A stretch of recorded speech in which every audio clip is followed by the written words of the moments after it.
బతుకమ్మ చీరల కోసం 5,120 కోట్ల రూపాయలు నిధులని చెప్తే 2,168 కోట్లు ఖర్చు పెట్టారు అధ్యక్ష. ఇక్కడ ఎంబీసీ ఫైనాన్స్ కార్పొరేషన్ చూసుకుంటే అధ్యక్ష 3,850 కోట్లు అని చెప్పి 2018లో పెట్టారు అధ్యక్ష. కానీ రిలీజ్ చేసింది 601 కోట్లు అయితే ఖర్చు పెట్టింది 19 కోట్ల అధ్యక్ష. నాయ్ బ్రాహ్మణ ఫెడరేషన్కి 760 కోట్ల రూపాయలని చెప్పి నిధులు అన్నారు అధ్యక్ష. 83 కోట్లు ఖర్చు పెట్టిరు. అందులో 75 కోట్ల రూపాయలు కరెంటు బిల్లులకే వాపసు తీసుకున్నారు అధ్యక్ష. ఇక్కడ గౌడ కార్పొరేషన్కు 186 కోట్ల రూపాయలు అని చెప్పి పెట్టిరు అధ్యక్ష. 18 కోట్ల రూపాయలు ఖర్చు పెట్టిరు అధ్యక్ష. వడ్డెర కార్పొరేషన్కి 70 కోట్ల రూపాయలు నిధులు ఇస్తున్నామని చెప్పి 17 కోట్ల రూపాయలు ఖర్చు పెట్టిరు అధ్యక్ష. సగర కోఆపరేషన్ కూడా 33 కోట్లు అని చెప్పి 4 కోట్లు ఖర్చు పెట్టిరు అధ్యక్ష. బోయా కార్పొరేషన్కి 35 కోట్లు అని చెప్పి 27 కోట్లు రిలీజ్ చేస్తున్నామని చెప్పి 5 కోట్లు ఖర్చు చేసిరు అధ్యక్ష. ఇట్లా ఎంబీసీలకు సంబంధించిన విషయంలో కూడా అధ్యక్ష అనేక కార్పొరేషన్లు పెట్టి వాటికి భారీగా నిధులు ఇస్తున్నామని 10 సంవత్సరాల పాటు మా వర్గాల ప్రజలను చీట్ చేసిరు అధ్యక్ష. పోయిన బడ్జెట్లో మనం కూడా ఈ గవర్నమెంట్ కామారెడ్డి డిక్లరేషన్లో భాగంగా బీసీలకు ప్రతి ఏడాది 20,000 కోట్ల రూపాయలను బడ్జెట్లో పెడతామని చెప్పడం జరిగింది అధ్యక్ష. కానీ పోయినసారి దాన్ని 9,000కే కుదించడం జరిగింది అధ్యక్ష.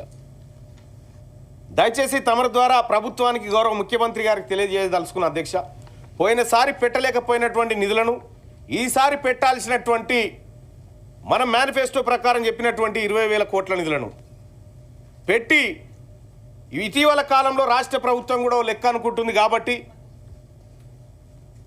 ఆ లెక్క ప్రకారమైన నిధుల విషయంలో కానీ రాజకీయ అవకాశాల విషయంలో కానీ ఉద్యోగాల విషయంలో కానీ ఈ రాష్ట్ర ప్రభుత్వం చొరవ తీసుకోవాలి సార్. అట్లాగే ఎస్సీ ఎస్టీ సప్లాన్ లెక్క బీసీలకు కూడా సప్లాన్ తీసుకురావాల్సినటువంటి అవసరం ఉంది సార్. ఆ విషయాన్ని తమ ద్వారా రాష్ట్ర ప్రభుత్వానికి తెలియజేస్తా ఉన్నాను సార్. ఇక బీసీలకు సంబంధించినటువంటి సార్ కాంట్రాక్టర్లు సార్ ఇదే కామారెడ్డి డిక్లరేషన్లో 42% పనులను ఎస్ సార్ అదే విషయంలో సార్ క్లారిఫికేషన్ విషయంలోనే సార్ ఇవి నాకు కనిపించలేదు సార్, అందుకోసమే చెప్తా ఉన్నా. 42% కాంట్రాక్ట్లను బీసీ కాంట్రాక్టర్లకు ఇస్తామని చెప్పి మనం అనుకున్నాం సార్. కానీ గవర్నర్ గారి ప్రసంగంలో అది కనిపించలేదు సార్. దయచేసి అది కూడా ఉంటే బాగుండేది అనేది ఒక మాట చెప్తా ఉన్నా సార్. ఇక ఇంకొక కీలకమైనటువంటి విషయం సార్, గత ప్రభుత్వాన్ని ప్రజలందరూ తిరస్కరించి ఉద్యోగులందరూ తిరస్కరించి సబ్బండ వర్గాలు తిరస్కరించి ప్రధానంగా ఉద్యోగులు కీలక పాత్ర పోషించారు అధ్యక్ష. కానీ వాళ్ళు కొద్దిగా ఇబ్బంది పడతా ఉన్నారు అధ్యక్ష. వాళ్ళ సమస్యలు పూర్తి స్థాయిలో పరిష్కారం కాలేక అనేక ఇబ్బందులు పడతా ఉన్నారు. వాళ్ళ డిఏలు పెండింగ్లో ఉన్నాయి అధ్యక్ష. ఉద్యోగుల పెండింగ్ బిల్లులు చాలా కాలంగా చెల్లింపులు లేకుండా అట్లా పేరుకపోతూ ఉన్నాయి. రిటైర్ అయినటువంటి ఉద్యోగి ఏడాది కాలం నుంచి బెనిఫిట్స్ కోసం ఎదురు చూస్తూ ఉన్నాడు అధ్యక్ష. ఇట్లా అనేక రకాలైనటువంటి సమస్యలు మనల్ని నమ్ముకున్నటువంటి అంటే మనం ఏదైతే ప్రజలకు హామీ ఇచ్చినామో ఆ హామీలను నమ్ముకున్నటువంటి ప్రజల నుంచి వస్తున్నటువంటి ప్రశ్నలు అధ్యక్ష.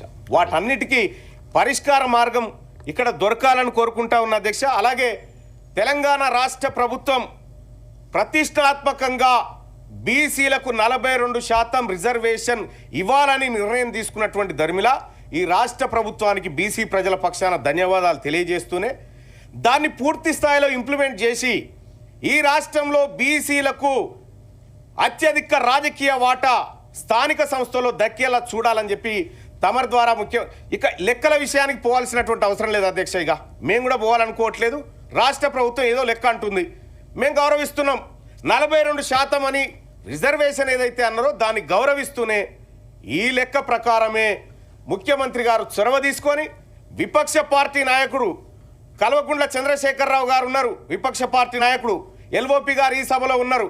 వాళ్ళకు కూడా రిక్వెస్ట్ చేస్తా ఉన్నా, ఇది మా జాతులు దశాబ్దాలుగా నష్టపోయినటువంటి అంశంలో ఒక స్టెప్ పడుతున్నటువంటి సందర్భంలో వాళ్ళు చొరవ తీసుకొని రావాలి అధ్యక్ష. అలాగే భారతీయ జనతా పార్టీ కూడా రిక్వెస్ట్ చేస్తా ఉన్నాం అధ్యక్ష, ఇక్కడి నుంచి నిజంగా మా బీసీల పట్ల ప్రేమ కనుక ఉంటే, మా బీసీల పట్ల ఈ దేశంలో ఉన్నటువంటి పార్టీలకు ప్రేమ ఉంటే ఖచ్చితంగా 42% రిజర్వేషన్ అమలు చేయడం కోసం అందరూ కలిసి అఖిలపక్షంగా ప్రధానమంత్రి నరేంద్ర మోడీ గారి దగ్గరికి పోవాలి, కేంద్ర ప్రభుత్వం దగ్గరికి పోవాలి, పోయి మెప్పించాలి.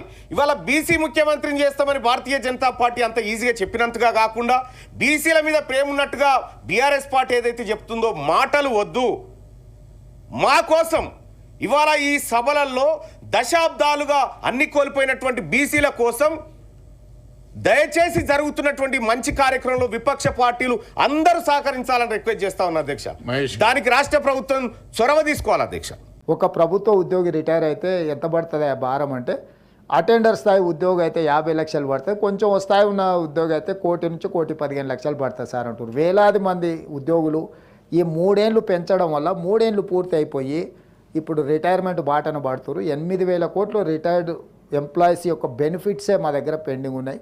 దాన్ని కూడా కొత్త బడ్జెట్లో ఆర్థిక మంత్రి గారు నేను చర్చించుకున్నాం.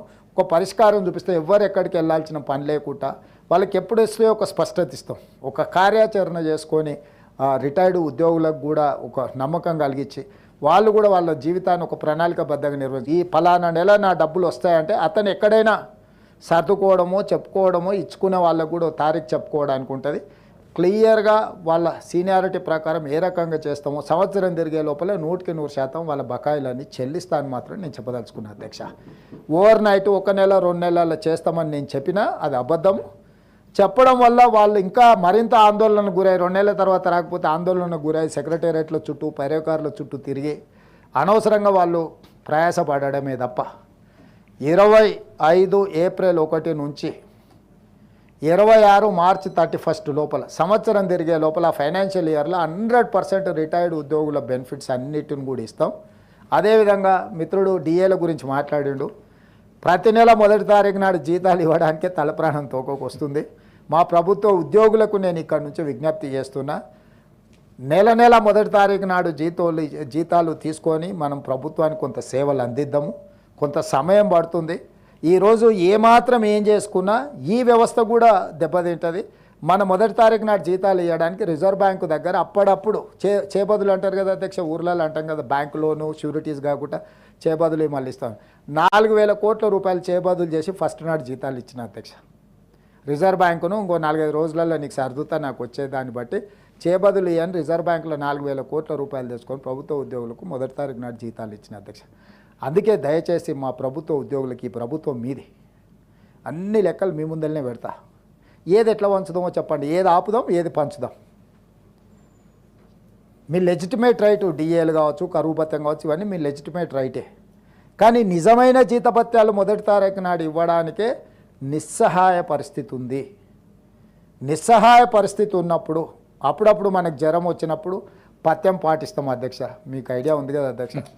కొంచెం ఆరోగ్యం ఇట్లట్లయితే ఒక వారం రోజులు నాన్ వెజ్ తినడం మానేస్తాం, తెలుసు కదా అధ్యక్ష. మనం అట్లనే మనకి ఏదైనా పరిస్థితి, రాష్ట్ర ఆర్థిక పరిస్థితి కొంత బలహీనంగా ఉన్నది. మా ప్రభుత్వ ఉద్యోగస్తులందరినీ నేను విజ్ఞప్తి చేస్తున్నా, అదనంగా ఏం కోరికలు కోరకండి. అప్పుడప్పుడు మా వాళ్ళే కాబట్టి కుటుంబ సభ్యులు కాబట్టి బెదిరిస్తారు, ధర్నా కోతాం, దీక్ష కోతాం, లేకపోతే బంధు పాటిస్తాం, లేకపోతే పెన్ను డౌన్ అంటారు, లేకపోతే అది డౌన్ అంటారు. ఏది డౌన్ అన్నా మొత్తం ప్రభుత్వం డౌన్ అయిపోతుంది. వాస్తవంగా అమ్ముదామన్నా మా దగ్గర ఏం లేదు, మా దగ్గర మా సొంతంది ఏదైనా ఉంది అమ్మి పెట్టినా సరిపోదు. మనందరం జపాన్లో ఒక పద్ధతి ఉంది, నిరసన తెలపాలనుకుంటే ఒక 2 గంటలు ఎక్కువ పని చేస్తారంట అక్కడ ఉత్పత్తి. అంటే ప్రభుత్వానికి నిరసన తెలపాలనుకున్నప్పుడు జపాన్ లాంటి దేశంలో ఉద్యోగస్తులు ఒక 2 గంటలు అదనంగా పనిచేస్తారంట. అట్లాంటిది ఏదన్నా నూతన విధానాన్ని మా ప్రభుత్వ ఉద్యోగస్తులు తీసుకొని రోజుకొక 2-3 గంటలు అదనంగా పనిచేసి మా ప్రభుత్వానికి నిరసన తెలిపి ఆదాయాన్ని పెంచితే పెరిగిన ఆదాయాన్ని తిరిగి మీకు అందరికీ పంచుతాం. ఆదాయాన్ని పెంచడం, పేదలకు పంచడమే ఈ ప్రభుత్వ విధానం. కాబట్టి మా మల్లన్న గారికి కూడా వాళ్ళందరితో సత్సంబంధాలు ఉన్నాయి. వారే మాట్లాడి ఆర్థిక మంత్రి గారికి కల్పించి ఈ డిఏలు ఈ పంచాయతీలు జర లేకుండా చూసి కొంతకాలం, ఎందుకంటే వచ్చిన వెంబడే వంచుతాం. ఒకవేళ వస్తుందా లేదా అనే దానికి ప్రతిరోజు ఆ రిజర్వ్ బ్యాంకు అది లెక్క చూసేది కూడా మనోళ్ళకి ప్రతిరోజు పొద్దున్నే మీటర్ చూపి ఉప ముఖ్యమంత్రి గారు, ఎందుకని అంటే ఒకవేళ మనం చెప్తుంది నిజమా అబద్ధమా అని అనుమానం కూడా లేకుండా అన్ని వివరాలు వాళ్ళకి చూపించండి. ఎందుకంటే వీళ్ళందరూ సహకరిస్తేనే ప్రభుత్వం ముందుకెళ్తుంది అధ్యక్ష. కేంద్ర ప్రభుత్వాన్ని కూడా మేము పదే పదే కలుస్తున్నది అందుకే. ఉన్న అప్పులను డెట్ రీస్ట్రక్చర్ చేసుకోవాలి, రేట్ ఆఫ్ ఇంట్రెస్ట్ తగ్గించుకోవాలని, కొన్ని అదనంగా కేంద్రం నుంచి నిధులు రాబట్టుకోవాలని, కొన్ని కొత్త ప్రాజెక్టులకు కొత్త నిధులు మంజూరు చేయించుకోవాలని